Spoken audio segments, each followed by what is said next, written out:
नमस्कार, स्वागत है आप सभी का हमारी YouTube channel KCP Z classes में। मैं पवन चौधरी। स्टार्ट करते हैं अपना नया टॉपिक। इससे जस्ट पहले अपन ने पढ़ा था एमओटी मॉलिक्यूलर ऑर्बिटल थ्योरी, जिसके अंदर आपको बॉन्ड ऑर्डर निकालना बताया था। बॉन्ड ऑर्डर के निकालने से आप क्या क्या चीज फाउंड कर सकते हो। आप मॉलिक्यूल की स्टेबिलिटी बता सकते हो, कौन सा मॉलिक्यूल ज्यादा स्टेबल होगा, कौन सा कम होगा। आप बॉन्ड की डिसोसिएशन एनर्जी बता सकते हो कि किसकी बॉन्ड डिसोसिएशन एनर्जी वो ज्यादा होगी, किसकी कम होगी।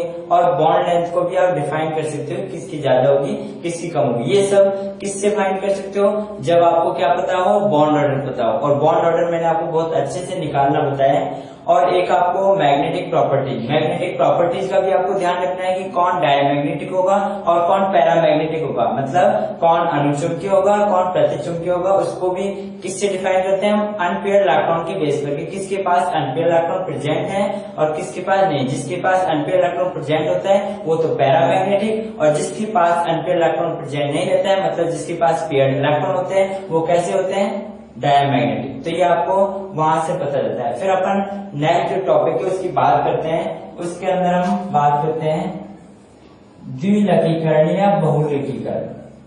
द्विलकीकरण या बहुलकीकरण, द्विलकीकरण या बहुलकीकरण, डाइमराइजेशन या पॉलीमराइजेशन, डाइमराइजेशन या पॉलीमराइजेशन।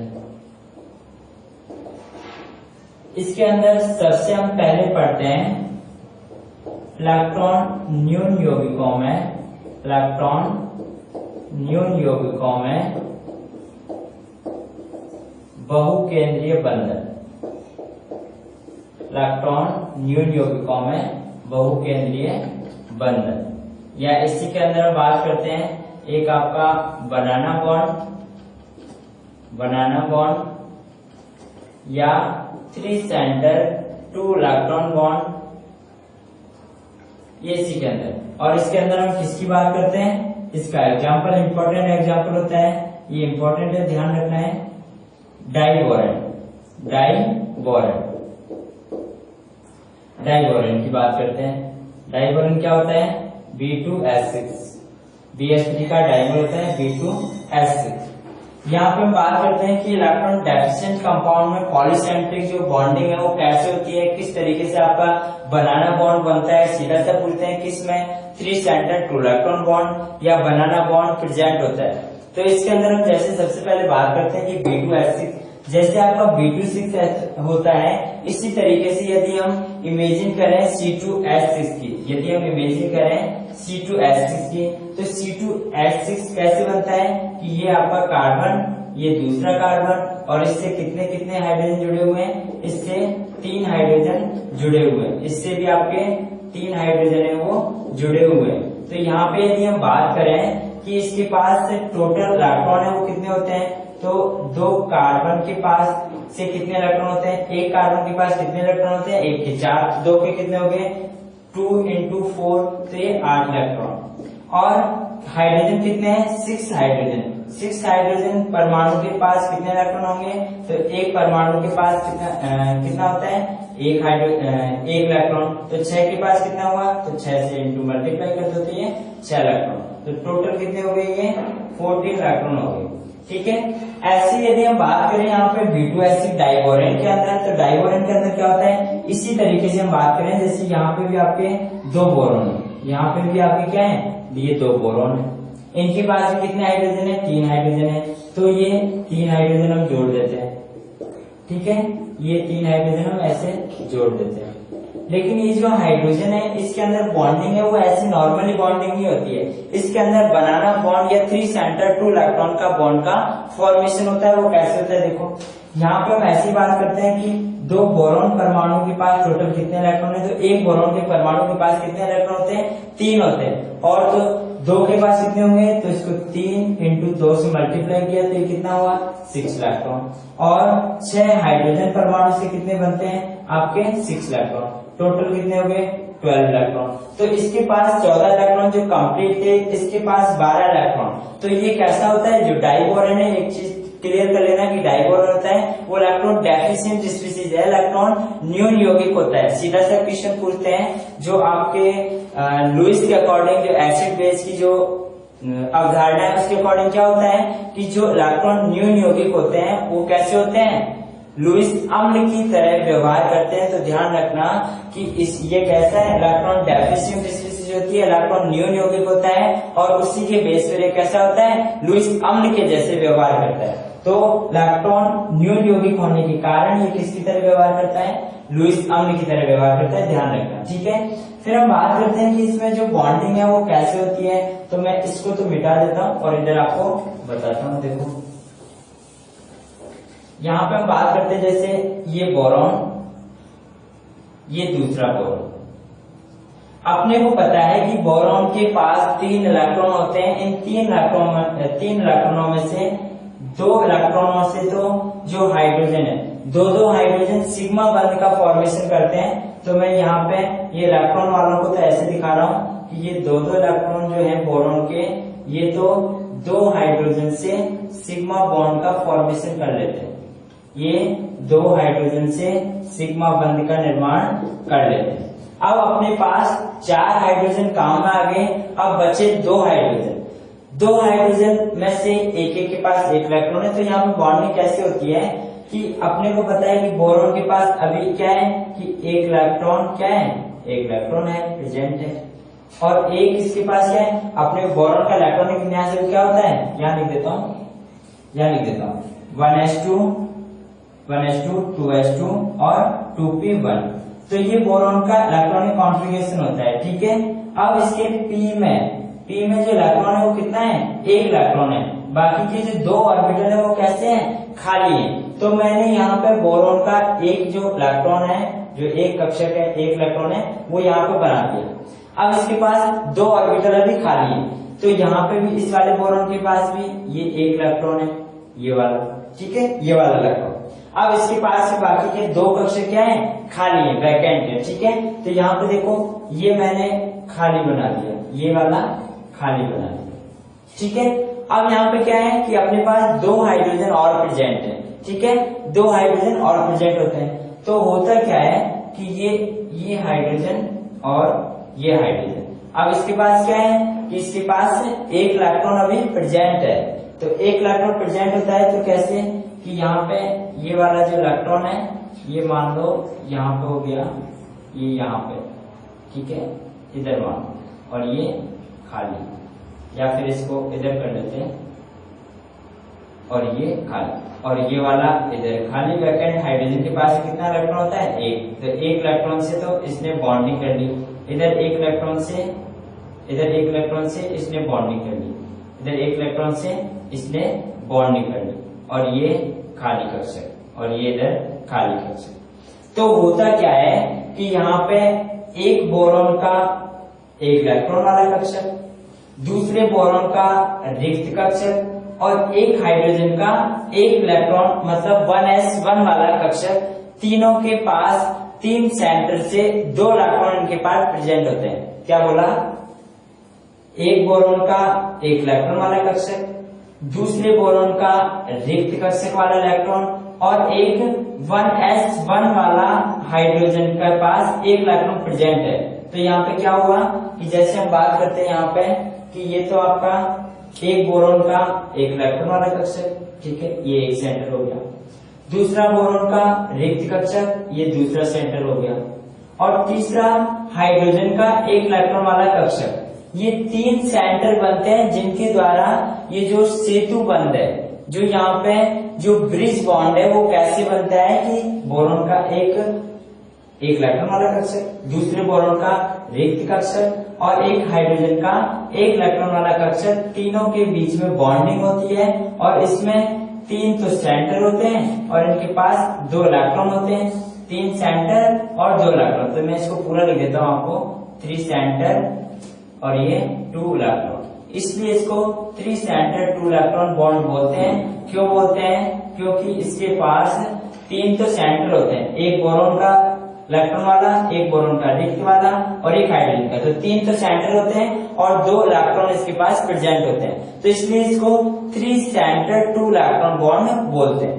यहाँ पे भी क्या होगा, यहाँ पे भी वही बोरॉन का एक इलेक्ट्रॉन वाला कक्षक, दूसरे बोरॉन का रिक्त कक्षक और एक हाइड्रोजन का कक्षक। यहाँ पे भी ये 3 सेंटर बनते हैं और इन 3 सेंटर के पास 3 सेंटर 2 इलेक्ट्रॉन बॉन्ड ये बनता है। ये है, ये तल के ऊपर होता है, बोरॉन के तल के ऊपर। यदि हम बात करें कि ये जो कक्षक है ये तो कहाँ है, बोरॉन के तल के ऊपर, तो ये तो बोरॉन के तल के ऊपर और ये बोरॉन के तल के नीचे, ये बोरॉन के तल के नीचे। तो इस तरीके से ये बनाना बॉन्ड का फॉर्मेशन होता है। हालांकि ये बनाना जैसा दिखता नहीं है, लेकिन इसको बनाना बॉन्ड मानते हैं कि यहाँ पे बनाना बॉन्ड कैसे बनता है, बोरॉन का एक इलेक्ट्रॉन वाला कक्षक, दूसरा बोरॉन का रिक्त कक्षक, तीसरा हाइड्रोजन का एक इलेक्ट्रॉन वाला कक्षक, तीनों के बीच में बॉन्डिंग होती है और एक ब्रिज बॉन्ड बनता है, एक सेतु बंध बनता है जो बोरॉन के एक तो तल के ऊपर और एक सेतु बंध बोरॉन के तल के नीचे। 2 हाइड्रोजन 2 बनाना बॉन्ड बनते हैं। इसी को हम क्या बोलते हैं, 3 सेंटर 2 इलेक्ट्रॉन बॉन्ड या बनाना बॉन्ड या बनाना बॉन्ड। यदि मैं इसको ऐसे डिस्क्राइब करूं, इसको ऐसे डायग्राम बनाता हूं, इधर बना देता हूं। चलो ये देखो, इसको तो मिटा देता हूं और इधर ये बोरॉन का, ये आपका एक इलेक्ट्रॉन वाला कक्षक, ठीक है, इसको तो मैं ऐसे फिल कर देता हूं। ये आपका हाइड्रोजन वाला हो गया, ठीक है, और ये बोरॉन का रिक्त कक्षक हो गया और यहाँ पे ये 2 हाइड्रोजन तो है नहीं इसके। ये वाला बोरॉन है, ये वाला बोरॉन, इसका ये रिक्त कक्षक और ये बोरॉन का इलेक्ट्रॉन वाला कक्षक, तो ये ऐसे, और ये हाइड्रोजन का एक इलेक्ट्रॉन वाला कक्षक। तो इन सभी के बीच में इस तरीके से ये बॉन्डिंग है वो होती है। ये इलेक्ट्रॉन वाला कक्षक, इसकी तीनों में बॉन्डिंग हो जाती है। तो आपको क्या, और ये 2 हाइड्रोजन यहाँ पे है ही, ठीक है। तो इस तरीके से अब यदि हम इसको और वो करें, इसका डायग्राम बनाएं, तो ये हाइड्रोजन, ये बोरॉन, ये इसका सिग्मा बॉन्ड के हाइड्रोजन। तो यहाँ पे कैसे बनता है कि ये इस तरीके से यहाँ पे हाइड्रोजन बॉन्डिंग है वो होती है। यहाँ पे इस तरीके से इनके बीच में जो हाइड्रोजन बॉन्डिंग है वो होती है। तो आपको क्या पता चला कि ये डाइबोरेन है, डाइबोरेन B2S6 इसको बोलते हैं।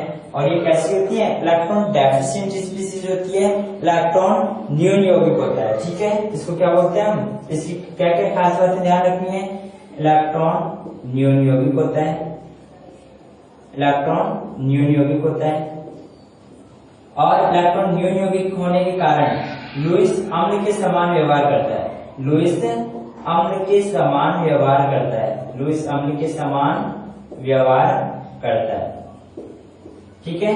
और क्या बातें ध्यान रखनी है, देखो एक इसके अंदर आपको हाइब्रिडेशन ध्यान रखना है। इसके अंदर जो संकरण होता है वो होता है sp3 संकरण होता है। आपको पूछेगा सीधा कि डाइबोरेन के अंदर संकरण कौन सा होता है, तो डाइबोरेन के अंदर संकरण कौन सा होता है, sp3 संकरण होता है। और ये लुईस अम्ल के समान व्यवहार करता है, इलेक्ट्रॉन न्यून यौगिक होता है, ठीक है। और एक और चीज क्या ध्यान रखनी है, इसके अंदर पूछा जाता है कि आपके देखो इसके अंदर एक तो 3 सेंटर 2 इलेक्ट्रॉन बॉन्ड कितने होते हैं, तो 3 सेंटर 2 इलेक्ट्रॉन बॉन्ड है वो कितने बनते हैं, 2। एक तो बोरॉन के तल के ऊपर और एक बोरॉन के तल के नीचे, 2 3 सेंटर 2 इलेक्ट्रॉन बॉन्ड है वो बनते हैं। और हम बात करते हैं अगली कि यहाँ पे देखो ये जो सिरे वाले जो हाइड्रोजन है, ये सिरे वाले जो हाइड्रोजन है इनके बीच में 2 सेंटर 2 इलेक्ट्रॉन बॉन्ड बनता है। यहाँ से भी क्वेश्चन आता है कि देखो 2 सेंटर 2 इलेक्ट्रॉन कैसे, एक बोरॉन का इलेक्ट्रॉन वाला एक हाइड्रोजन का, तो इन दोनों के बीच में ये 2 सेंटर बनते हैं और 2 इनके पास इलेक्ट्रॉन होते हैं, तो ये 2 सेंटर 2 इलेक्ट्रॉन बॉन्ड ये बनता है सिरे वाले हाइड्रोजनों की तरफ। तो यहाँ पे आपसे पूछे कि यहाँ पे 4 तो 2 सेंटर 2 इलेक्ट्रॉन बॉन्ड होते हैं और यहाँ पे 2 कैसे होते हैं, 3 सेंटर 2 इलेक्ट्रॉन बॉन्ड। ये आपको ध्यान रखना है कि इसके अंदर 4 तो बनते हैं 2 सेंटर 2 इलेक्ट्रॉन बॉन्ड और 2 बनते हैं 3 सेंटर 2 इलेक्ट्रॉन बॉन्ड। ये डाइवोरेंट के अंदर बनते हैं और ये आपको ध्यान रखना है ये कैसे बनता है। ठीक है, सीधा सीधा बातें ये तो आपको ध्यान रखनी है, ये इंपॉर्टेंट बातें हैं तीनों की तीनों। और ये हो गया, इसका संकरण हो गया। इलेक्ट्रॉन न्यून यौगिक होता है इसलिए लुईस अम्ल के समान व्यवहार करता है। तो ये तो हुआ आपके डाइवोरेंट के अंदर क्या बनाना बॉन्ड का फॉर्मेशन। अब एक और एग्जांपल की हम बात करते हैं। जैसे देखो इनको तो मैं मिटा देता हूँ, और में भी बनाना बॉन्ड का फॉर्मेशन होता है, वो कैसे होता है देखो बात करते हैं हम। तो ये तो आप देख लेना, ठीक है। उसके बाद में फिर अपन बात करते हैं, देखो उसके बाद में हम क्या बात करते हैं, देखो फिर हम बात करते हैं अगला जो एग्जांपल है आपका BeH2 के अंदर। देखो अगला जो एग्जांपल है दूसरे की बात करते हैं BeH2 और ये 2। ये जो होता है यहाँ पे किसके रूप में मिलता है आपको सबसे पहले तो ये ध्यान में रखना है, ठीक है। किसके रूप में होता है सबसे पहले तो ये ध्यान रखना है। देखो BeH2 है वो वाष्प अवस्था के अंदर वाष्प अवस्था में क्या बनाता है, द्विलक का फॉर्मेशन करता है, द्विलक डाइमर का फॉर्मेशन करता है। जब BeH2 वाष्प अवस्था में होता है तो द्विलक का निर्माण करता है।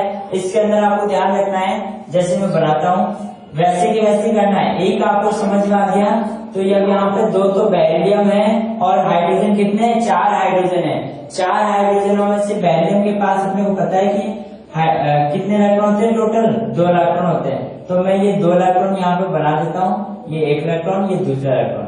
इसके पास ये 1 हाइड्रोजन के साथ में तो ऐसे जुड़ जाता है, सिग्मा बंध का निर्माण कर लेता है और बचे इसके पास 2 हाइड्रोजन।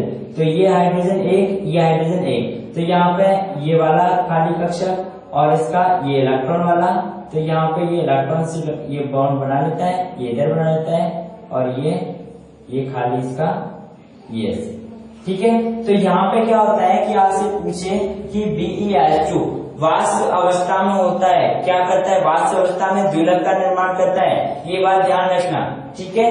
और क्या बात ध्यान रखनी है कि इसके अंदर संकरण कौन सा होता है, ये ध्यान रखना है। संकरण कौन सा होता है, sp2 संकरण होता है और ये कैसा होता है, समतलीय होता है। कैसा होता है, समतलीय होता है। और क्या होता है, इलेक्ट्रॉन न्यून यौगिक होता है। ये भी कैसा होता है, इलेक्ट्रॉन न्यून यौगिक होता है। तो इसके अंदर आपको ये ध्यान में रखना है।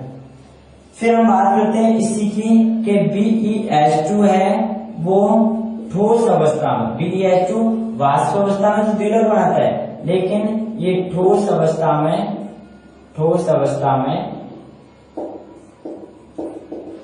बहुलक का निर्माण करता है। ठोस अवस्था में किसका निर्माण करता है, बहुलक बनाता है। कैसे बनाता है, देखो बेरिलियम ऐसे कैसे अपने को बनाना है, ये बेरिलियम और ये बेरिलियम, मैंने 3 बेरिलियम बना दिए। n लगाए, n का मतलब कहीं तक भी हो सकते हैं, कितने बेरिलियम हो सकते हैं, तो अपने को नंबर काउंट नहीं करना, ठीक है। अब यहाँ पे अपने को पता है कि बेरिलियम के पास टोटल इलेक्ट्रॉन कितने होते हैं, 2 इलेक्ट्रॉन होते हैं। तो 1 इलेक्ट्रॉन तो मैं ये बना देता हूँ और 1 इलेक्ट्रॉन इसका ये, ऐसे 1 इलेक्ट्रॉन इसका ये, 1 इलेक्ट्रॉन इसका ये, इसका भी 1 इलेक्ट्रॉन ये और 1 इलेक्ट्रॉन इसका ये। अब अपने को पता है कि इससे हाइड्रोजन जुड़ेगा, तो हाइड्रोजन 2 हाइड्रोजन अपने पास ऐसे ये इनके बीच में प्रेजेंट होते हैं, जो बनाना बॉन्ड का फॉर्मेशन। यहाँ पे बनाना बॉन्ड का फॉर्मेशन कैसे हुआ, ये बनाना बॉन्ड का फॉर्मेशन ऐसे हो जाता है। यहाँ पे भी ये बनाना बॉन्ड का फॉर्मेशन ऐसे हो गया, ठीक है। यहाँ देखो, तो अब यहाँ पे ये इन वाले से तो किसका फॉर्मेशन कर देता है, ये हाइड्रोजन बॉन्ड का फॉर्मेशन कर देता है। और इधर से ये हाइड्रोजन का कर दिया, इधर से ये इसका खाली, ये खाली, ये खाली, ये इससे हाइड्रोजन का इलेक्ट्रॉन वाला, ये हाइड्रोजन का इलेक्ट्रॉन वाला, तो ऐसे इसकी बॉन्डिंग है वो हो जाती है, ठीक है। इधर से भी ये इलेक्ट्रॉन वाला हाइड्रोजन के साथ में और ये खाली, ये इधर से बॉन्डिंग हो, तो यहाँ पे भी क्या बनते हैं, बनाना बॉन्ड का फॉर्मेशन होता है। इस तरीके से बनाना बॉन्ड का फॉर्मेशन होता है। और यहाँ पे भी ये, अब ये आगे तक कहीं तक बॉन्ड बन सकता है। तो यहाँ पे आपको ध्यान रखना है कि ये कैसा होता है कि जब बहुलक का फॉर्मेशन करता है ठोस अवस्था के अंदर, तो इसके अंदर आपको ध्यान रखना है संकरण कौन सा होता है, संकरण इसके अंदर sp3 होता है। फिर हम बात करते हैं कि ये कैसा होता है, ये तो समतलीय होता है लेकिन ये असमतलीय होता है, असमतलीय होता है। और ये इलेक्ट्रॉन न्यून यौगिक है, ये भी इलेक्ट्रॉन न्यून यौगिक होता है, ठीक है, ये भी इलेक्ट्रॉन न्यून यौगिक होता है। तो इसके अंदर आपको क्या क्या बातें ध्यान रखनी है, बस सीधा सा पहली बात तो ये कि BeS2 ठोस अवस्था में बहुलक के रूप में मिलता है, पॉलीमर बनाता है, और वाष्प अवस्था के अंदर द्विलक का फॉर्मेशन करता है, डाइमर बनाता है। हाइब्रिडाइजेशन इसके अंदर sp2 होता है, जब ये वाष्प अवस्था में तो हाइब्रिडाइजेशन sp2, लेकिन जब ये बहुलक पॉलीमर के फॉर्म में है तो हाइब्रिडाइजेशन sp3 होगा इसके अंदर, ठीक है। और ये कैसा होगा, एसिमेट्रिकल होगा और इलेक्ट्रॉन डेफिशिएंट यौगिक होता है, इलेक्ट्रॉन डेफिशिएंट स्पीशीज होती है, ये ध्यान रखना है। फिर हम बात करते हैं नेक्स्ट आपके एग्जांपल की। तो नेक्स्ट देखो, नेक्स्ट जो बनाना बॉन्ड का फॉर्मेशन है वो कैसे होता है, तो ये तो मैं मिटा देता हूँ इसके अंदर और फिर नेक्स्ट बात करते हैं। देखो नेक्स्ट हम बात करते हैं दूसरे टाइप का होता है आपका उप सहसंयोजक यौगिकों द्वारा, उप सहसंयोजक बंध द्वारा, या इसी को कहते हैं 3 सेंटर 4 इलेक्ट्रॉन बॉन्ड द्वारा, 3 सेंटर 4 इलेक्ट्रॉन बॉन्ड द्वारा किस तरीके से बनाना बॉन्ड का फॉर्मेशन होता है। तो इसके अंदर हम सबसे पहले एग्जांपल की बात करते हैं Al2Cl6, Al2Cl6। ये आपको ध्यान रखना है, ये एकमात्र ऐसा एग्जांपल है जो ठोस, द्रव और वाष्प तीनों अवस्था के अंदर किस फॉर्म में मिलता है, डाइमर फॉर्म में मिलता है ओनली। तो आपको मैं बताता हूं यहाँ पे कि ये ठोस, द्रव और वाष्प तीनों अवस्थाओं में किस फॉर्म में मिलता है, द्विलक, डाइमर का एक फॉर्मेशन करता है, ठीक है। और ये बॉन्ड का फॉर्मेशन होता कैसे, देखो यहाँ पे हम बात करते हैं कि दो तो एल्यूमिनियम है, ये एक एल्यूमिनियम और ये दूसरा एल्यूमिनियम। एल्यूमिनियम का जो इलेक्ट्रॉनिक कॉन्फ़िगरेशन होता है वो क्या होता है, याद लिख देता हूँ 1s2 2s2 और 2p6। इसका लास्ट वाला लिख देता हूँ, जरूर बोरोन के नीचे आता है ना तो लास्ट वाला लिख देता हूँ, इतना बड़ा लिखने की जरूरत नहीं है। 3s2 3p1। तो इसके अंदर आपको सीधा से ये ध्यान रखना है कि आउटरमोस्ट में इलेक्ट्रॉन कितने हैं, 2 तो ये और एक ये, 3 इलेक्ट्रॉन है, और p में कितने हैं, 1 इलेक्ट्रॉन है। तो देखो एल्यूमिनियम के पास 3 इलेक्ट्रॉन होते हैं टोटल, तो यहाँ पे मैं लिख देता हूँ ये 1 ये 2 से तो इसने क्लोरीन से क्या बना लेगा, बॉन्ड बना लेगा, और एक ये वाला हो गया, ये इसके पास भी कितने इलेक्ट्रॉन है, 3, तो एक तो ये हो गया और एक ये और एक ये, तो 3 इलेक्ट्रॉन हो गए। यहाँ पे भी इसने क्लोरीन के साथ में बॉन्ड बना लिया, क्लोरीन, और यहाँ पे भी ये क्लोरीन के साथ में बॉन्ड बना। अब अपने पास 2 क्लोरीन बचे। क्लोरीन के आउटरमोस्ट शेल में अपने को पता है कि टोटल कितने इलेक्ट्रॉन होते हैं, टोटल 7 इलेक्ट्रॉन होते हैं। उसके पास एक अनपेयर्ड इलेक्ट्रॉन रहता है, एक अयुग्मित इलेक्ट्रॉन होता है जिससे वो बॉन्ड का फॉर्मेशन करता है। तो देखो यहाँ पे क्या है कि इसके पास एक, ये 3, तो इसके पास क्या होते हैं, लॉन पेयर, एक अयुग्मित इलेक्ट्रॉन होता है जिससे ये बॉन्ड रहता है। अब अपने पास पता है अपने को कि एल्यूमिनियम के पास अभी वैकेंट ऑर्बिटल भी प्रेजेंट है, और ये क्लोरीन हो गया। तो क्लोरीन के पास टोटल इलेक्ट्रॉन कितने हैं, 7 है ना। तो 7 में से देखो हमेशा बॉन्ड का फॉर्मेशन कौन करते हैं, जो अनपेयर्ड इलेक्ट्रॉन होते हैं। कभी भी लॉन पेयर बॉन्ड के फॉर्मेशन में पार्टिसिपेट नहीं करते हैं, वो बॉन्ड का फॉर्मेशन नहीं करते हैं, लेकिन उनमें एक टेंडेंसी रहती है, वो अभी बताते हैं। देखो ये क्लोरीन के 3 तो लॉन पेयर हो गए, एक अनपेयर्ड इलेक्ट्रॉन जिससे इसने बॉन्ड बना लिया। इधर भी ये क्लोरीन, ये 1 इलेक्ट्रॉन, ये 1 2 ये और ये, तो इसने भी इससे क्या बना लिया, सीधा सा बॉन्ड। अब अपने पास बचा है कि इसके बीच में बॉन्ड कैसे बनाए, क्योंकि क्लोरीन का जो ऑक्टेट है, क्लोरीन का अष्टक है, वो तो पूरा हो गया, लेकिन फिर भी ये बॉन्ड का फॉर्मेशन अब कैसे करेगा, तो इसके पास क्या टेंडेंसी रहती है, एक लॉन पेयर के पास ये टेंडेंसी रहती है जब कोऑर्डिनेट बॉन्ड या डेटिव बॉन्ड या उपसहसंयोजक बंध जब बनता है तो उसके अंदर क्या होता है कि वो एक लॉन पेयर है वो दूसरे वाले एटम जिसके पास इलेक्ट्रॉनों की कमी होती है उसको दे देता है और उस एक लॉन पेयर के जो इलेक्ट्रॉनों का साझा है वो उन दोनों परमाणुओं के बीच में होता है जिधर वो बॉन्ड का फॉर्मेशन हुआ है। तो देखो कैसे होता है कि यहाँ पे ये वाले जो लॉन पेयर है, ये दो जो लॉन पेयर है, ये इन लॉन पेयर से यहाँ पे उपसहसंयोजक बंध का फॉर्मेशन होता है। और ये कैसे होता है कि अब देखो यहाँ पे इलेक्ट्रॉन इसके पास कितने हो गए, ये 2 4 6 और ये दोनों 8, कैसे हो गए, पूरे हो गए ना। तो यहाँ पे देखो यहाँ पे भी ये क्लोरीन के ये दो इलेक्ट्रॉन इनसे क्या बन गया, इधर उपसहसंयोजक बंध बन गया। तो इन सभी से यहाँ पे क्या बना, बनाना बॉन्ड का फॉर्मेशन होता है। ये इस तरीके से इधर भी एक तल के ऊपर और एक एल्यूमिनियम के तल के नीचे दो बनाना बॉन्ड का फॉर्मेशन होता है। और इनमें हमेशा क्या होता है, ये तो टर्मिनल जो बॉन्ड है वो टर्मिनल बॉन्ड होता है। तो इसके अंदर भी आपको क्या ध्यान में रखना है कि इसका अष्टक पूर्ण होता है। इसके अंदर जो संकरण है, संकरण क्या होता है इसका sp3 और ये असमतलीय होता है, ऐसा होता है असमतलीय। और इसका ऑक्टेट क्या होता है, इलेक्ट्रॉन न्यून यौगिक नहीं है, कैसा होता है अष्टक पूर्ण होता है इसका। देख लो ये एल्यूमिनियम के पास 2 इलेक्ट्रॉन 2 4 2 6 और ये वाले जो इलेक्ट्रॉन है ये यहाँ पे काउंट होते हैं तो 2 8, तो ये कैसा है अष्टक पूर्ण होता है, इसका अष्टक पूर्ण होता है। ठीक है, ये बात आपको ध्यान रखनी है। फिर हम नेक्स्ट बात करते हैं कि इसमें एग्जाम्पल दूसरे, जैसे आपका BeCl2 और ये होता है, ये आपको ध्यान रखना है कि ये वाष्प अवस्था में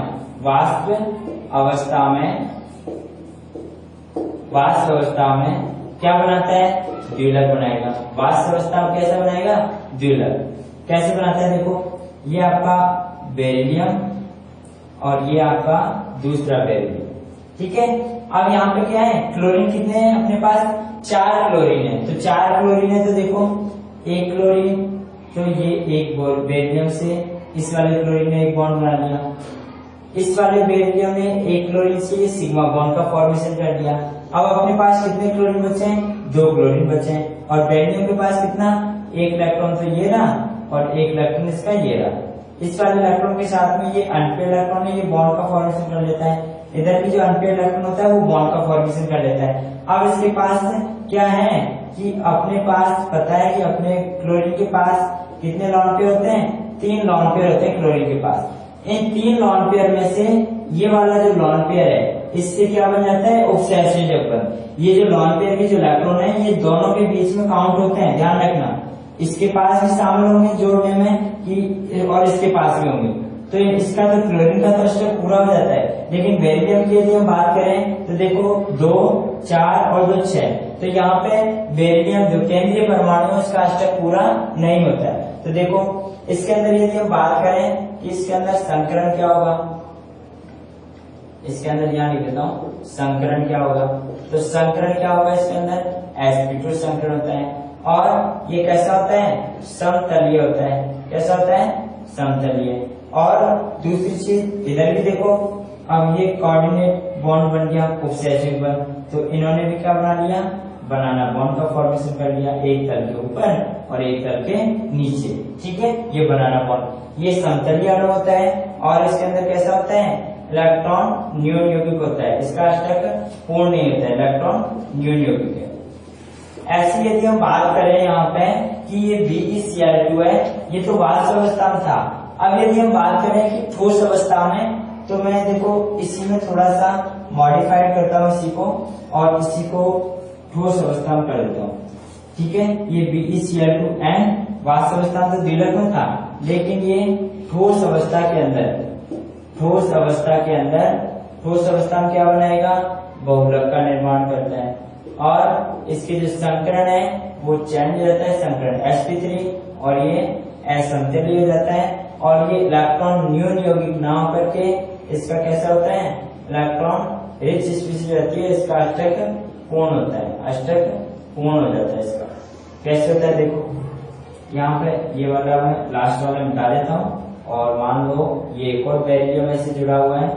तो यहाँ पे देखो, अब ये बॉन्ड रेंज कैसे बनाएगा बेरिलियम, अभी तो इसका अष्टक कैसा था, अपूर्ण था, लेकिन अब देखो ये बेरिलियम है, इसके पास जैसे इस तरीके से इलेक्ट्रॉन है वो इधर भी है, एक इलेक्ट्रॉन इधर है तो इससे बॉन्ड बना लेगा और ये इसका उपसहसर्मी बॉन्ड बना लेगा। इधर वाला ये जो बेरिलियम है ये फ्लोरीन के साथ में ये ऐसे बॉन्ड बना लिया और ये उपसहसर्मी बॉन्ड बना लिया।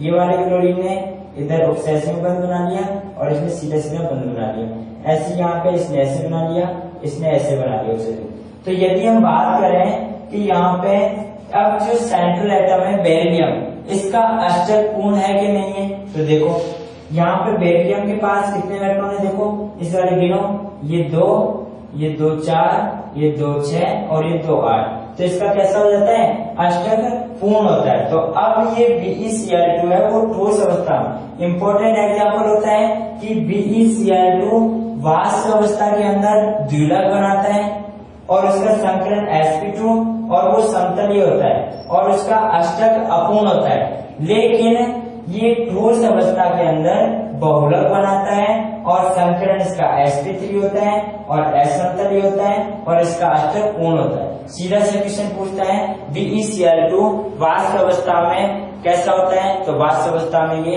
अष्टक इसका पूर्ण नहीं होता है, अष्टक अपूर्ण होता है। या पूछे कि BeCl2 का कौन सी अवस्था के अंदर आपका अष्टक जो ऑक्टेट है वो पूर्ण होगा, तो किस अवस्था में होगा, ठोस अवस्था के अंदर इसका ऑक्टेट पूर्ण होगा। तो ये तो अपने कुछ एक एग्जाम्पल होते हैं जिनके अंदर बनाना बॉन्ड का फॉर्मेशन होता है।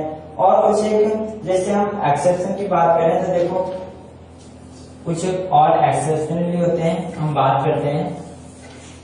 देखो एक होता है, सीधी सीधी बातें आपको ध्यान में रखनी है कि इंपॉर्टेंट बातें सारी की सारी। बोरोन का छोटा आकार, बोरोन का छोटा आकार एवं हैलोजन का बड़ा आकार, एवं हैलोजन का बड़ा आकार होने के कारण, बड़ा आकार होने के कारण क्या होता है, देखो होने के कारण आपका BeCl3, BbR3 एवं Bi3 द्विलक का निर्माण नहीं करते, द्विलक नहीं बनाते हैं, द्विलक नहीं बनाते हैं। क्यों नहीं बनाते हैं, इसका सीधा सा रीजन है, आपको ध्यान रखना है, त्रिविम बाधा के कारण, त्रिविम बाधा के कारण। देखो क्यों नहीं बनाएगा, त्रिविम बाधा कैसे लगती है कि आप मान लो कि एक तो छोटा सा है, एक तो चिन्ना सा है छोटा सा और एक उसके पास में बड़ा सा बैठ गया, तो बताओ वो बॉन्ड कैसे बना सकता है, बॉन्ड बनाएगा क्या, नहीं बनाएगा, वो डाइमर का फॉर्मेशन नहीं कर सकता है क्योंकि उसमें त्रिविम बाधा, जो बड़ा सा एटम है जो उसके पास में बैठा हुआ है वो क्या लगाएगा, त्रिविम बाधा लगाएगा। कभी बस में भी ऐसा होता है कि एक 3 वाली सीट पर मान लो कि एक तो 2 तो छोटे बैठे और एक बड़ा बैठ गया, तो वो क्या लगाएगा, मान लो कॉर्नर पर बैठ गया हो छोटा सा, तो क्या होगा कि बड़ा वाला उस पर त्रिविम बाधा लगाएगा, स्टेरिक हाइंडेंस लगाएगा और वो पतला वाला है वो कैसा होगा, आराम से आसानी से उसको परेशानी होगी और वो खड़ा हो जाएगा। तो कभी जब ऐसा हो जाता है तो यहाँ पे भी वही है कि बोरोन जो चिन्ना सा होता है छोटा, लेकिन इसके पास क्लोरीन, ब्रोमीन और आयोडीन, इनका साइज क्या हो जाता है, बढ़ता जाता है और बढ़ता जाएगा तो इन एनाइन का साइज बढ़ने के कारण क्या होता है कि त्रिविम बाधा लगती है, त्रिविम बाधा के कारण ये द्विलक का निर्माण नहीं करते हैं। ठीक है, ये पहली बात। दूसरी बात आपको क्या ध्यान रखनी है कि जो Br3 होता है, Br3 द्विलक का निर्माण नहीं करता है, Br3 द्विलक का निर्माण नहीं करता है, द्विलक निर्माण नहीं करता है, परंतु जो BH3 है, BH3 द्विलक का निर्माण, द्विलक का निर्माण क्या करेगा, देखो Br3 तो द्विलक का निर्माण क्यों नहीं करता है, क्योंकि इसके अंदर बैक बॉन्डिंग पाई जाती है। BH3 द्विलक का निर्माण नहीं करता है जबकि BH3 द्विलक का निर्माण करता है। क्यों, क्योंकि Br3 के अंदर क्या होता है कि इसके अंदर बैक बॉन्डिंग पाई जाती है। क्या पाई जाती है, बैक बॉन्डिंग पाई जाती है। बैक बॉन्डिंग कैसे होती है, देखो ये आपका बोरोन और मान लो ये इसके ये ऑर्बिटल और ये फ्लोरीन के मान लो यहाँ पे पाई पाई ये सभी में, तो मान लो यहाँ पे जो दूसरा फ्लोरीन या कोई भी होगा या बोरोन मान लो, तो इसका जो ऑर्बिटल है इन दोनों के बीच में क्या हो जाती है, बैक बॉन्डिंग हो जाती है। ये पीछे वाले एटम के साथ में क्या कर लेते हैं, बॉन्डिंग कर लेते हैं। क्या कर लेते हैं, बॉन्डिंग, बैक बॉन्डिंग।